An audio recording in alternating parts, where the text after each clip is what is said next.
Welcome back. It's Sports This Morning on Channels Television. Let's go to Jordan, talk about the FIFA Under 17 Women's World Cups. I know. Unlucky Flamingos. Yeah. Yesterday we talked about calculators. It's worse now. It's not entirely in our hands anymore. Oh my God. It's never been this bad, and I don't know what to say really. I just don't know what to say. But you must give the English some credit. They have improved. Yeah. I was telling someone that of all the European teams that play female football, I've never been afraid of England. But technically, I'm not even reacting to the results. Yeah. The way they pass around the ball, their intelligence. For their women's football at all levels, they're improving. Yeah, they're really improving. And, we're just a bunch of individuals. We make the simple things look difficult. A lot of people think I'm harsh on these girls. I'm saying it because I know how good we can be when we prepare well, when we do. Look, you cannot rely on your power all the time. And that's what it happens with the men, and it's happening with with name that you did it so years ago, you come and do it again this year. You cannot, when you use your energy instead of making the ball do the rolling, 60-something minutes. Okay, watch this for instance. The final ball. Delivery. Yeah, that was just was a gift. You can still drive into the box. You can still pass. I watch out when the ladies from England have the ball, their passes very incisive, straight. In fact, even from the control of the ball, it was hard for me to count mishit passes. I mean, those are the things you look for if you want to analyze football. It was very hard for me the way their defenders dealt with our own players, with his, and the way they cut out the passes. And when they had the ball, they make the ball do the rolling. Their passes were incisive. When the ball is doing the running, you are wearing out the efforts of your opponent because your opponent is doing the chasing. You see, so it's tactics. And another thing is that I guess say look at that also. Another wasted chance. I guess because we lost our first game, we were under pressure. And probably whatever the coach was telling them, what was on their mind is, look, let's just get a goal anyhow first. Again, before it didn't work. Before this game, they were at the bottom of the table with no point. So they were coming all out thinking they can do individually. The quality is there. You see, that's what we keep saying. Football is a team sport. Look at this. You should bury this. Look at this. You see? There's another person going. You see, now that lady has the ball.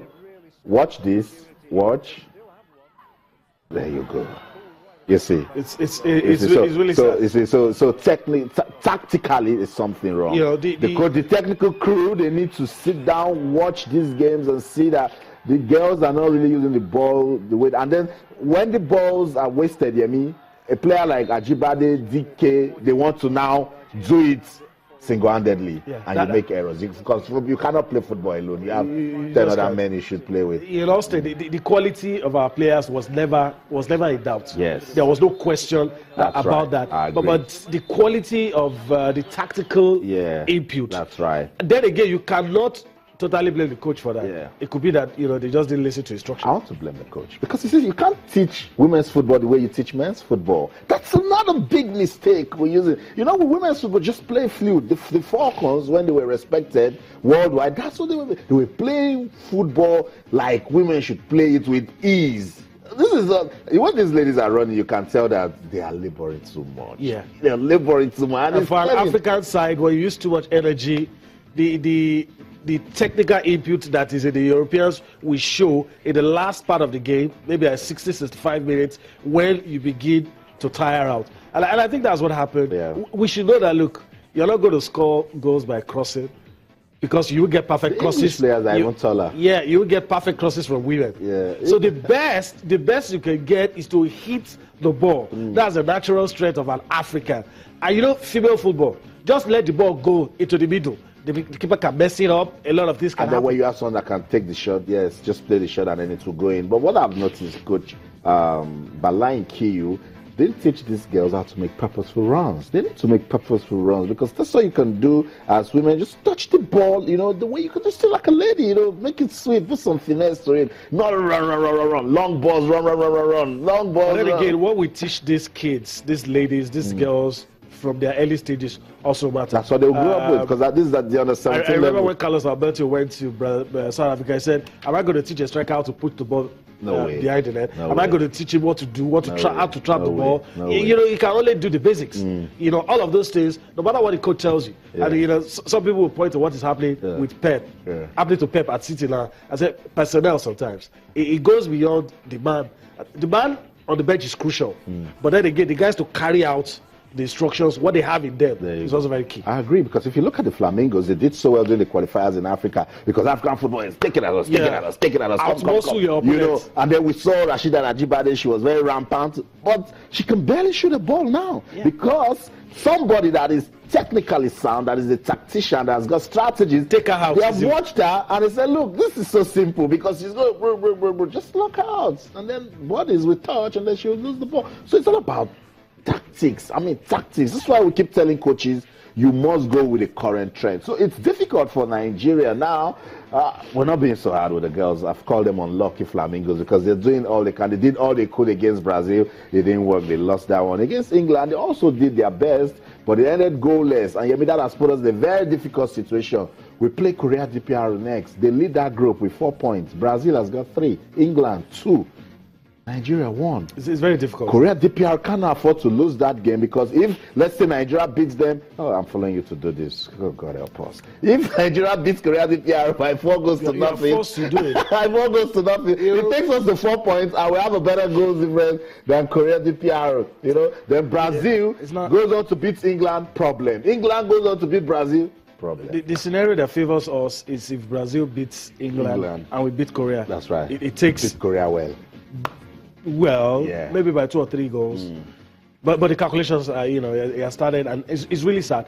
But I'm hoping. You know, we were thinking of the quarterfinal. That's usually where our problem is. And if you want to be harsh, you will say that our football is on the decline, because if you are getting out of the group stages with ease and you crash out to the quarterfinal and you're struggling to get out of the group. You know, somebody who is very harsh would say your football is on the decline, but there are so many other factors. Exactly. You know, that come. And at this point, we cannot start blaming management, because they're already at the competition. Yeah, they're already at the competition. So, see, I keep telling players when I speak to them, the moment you wear this green, white, green jersey and you're filing out, you are on your own. It's you and your family name and your career. So you just need to give your 100% all the time. All the time. So that's what it is. Updates coming from the FIFA Under 17 Women's World Cup in Jordan. Let's keep rooting for Nigeria's representatives, the Flamingos. Peter Dedewo, let's go to the Under 20 team now. Yemi is very busy, very, very busy football calendar. Under 17, they're playing now. Under 20 next month in Papua New Guinea. At almost the same time as Super Falcons. And then the Super Eagles. And I think we should manage this well, knowing fully well that all our male football teams will not be in the key competitions of 2017. So now we're gradually losing out. We're looking at the ladies. For the ladies. So we have to manage this well. He's called up. He's given his players. He's issued a deadline, and if he's watching this, he'll I don't want this to happen to me, and that's what he'll be thinking. No, he didn't even wait for the England game. I think if he's watching this, he'll be saying, look, this must not happen to me. Because you can tell there's no blend. They're not playing as a team. So Peter Dedewo is saying, everybody that needs to be in camp, you have to come to camp latest Saturday, 8th of November. If you of October, sorry. If you do not come to camp, consider yourself dropped from the team. It's as simple as that. So you pick people that are handy, that are ready, then you start building a team, because this is the World Cup. Even if we say, I like what you described it one time, that even if we say it's for developmental purposes, the moment Nigerians see their team playing, they just want victory. Victory is sweet. That's what it is. Whichever way it comes. Yeah. And, another thing, the average Nigerian fan is, they don't care what is put into any team. All they want to see the team do is win. When they don't win, they start criticizing. And even when they appear as if they don't expect much, they still want a lot to happen. We'll see. The coaches that have managed our teams, the under 20 and under 17, talking about the women, they're experienced coaches. Yeah, particularly at the under 20 level. I can't say much for the coach of the Falcons. Apart from my experience as a player, I can't really say much. Yeah. But for the other guys, you would expect that tactical input and the managerial acumen will not be the problem. But whether or not the girls will gel in time is the issue. For today, what I've seen, our coaches need to improve. Our coaches need to improve. Otherwise, everybody will keep looking for it. We need to move with current trends, and that's what Coach Peter Dedewo is trying to do now. If I have all my players on time, and we start our programs, everybody understands. Football. When you see some teams play, and you just go, wow. It's because they begin to play like brothers. There's a blend. You guys train every day. As Yemi is running, I understand I'm running also. We can't stop talking about a telepathic understanding between them. And, even with your eyes closed, you see that with players. And that's why you see those big teams. Players leave, but the playing style remains the same because the team is bigger than the players in it. And there's a tactician that has a program that is continuing. Everybody Arsenal. They keep sending people away. They play the same style of football. Barca, big players will come and go. Barca will still play the same style because the philosophy. Yes. You turn it to an institution. You're structured. You have a pattern you want to play. You have a structure to train the kids to play in a particular way, and it leads up into the national team. You change managers, you change players, it doesn't change. The same. This new manager comes with just and give him the manual. This is how we play football. This is how we play. And a professional continue. Pick players from so and so. You don't have to teach the players the basics because they've told them how to play. And that's why you can look at some players and say, this is typically Dutch, this is typically German, or this is Samba. They have a style. They have a style. Okay, that's it. We're talking about the Falconets. They're also getting ready for the FIFA Under-20 Women's World Cup that will take place next month in Papua New Guinea. Presently in camp, Coach Peter Dedewo has got 24 players, and he's saying, my foreign-based players, you have from now to Saturday. If you don't come on Saturday, forget about being part of this team. Among the players still being expected in camp are Sweden-based. In case you ladies are watching, Coach Peter Dedewo wants you on Saturday. If you don't want you on Saturday, there's a problem. You miss out. That's right. Christy Oreriaku, Uche Nakalu, she plays in the United States of America. Valerie Awelewa, she plays in Belgium. And Aminat Yakubu, she's in Belarus.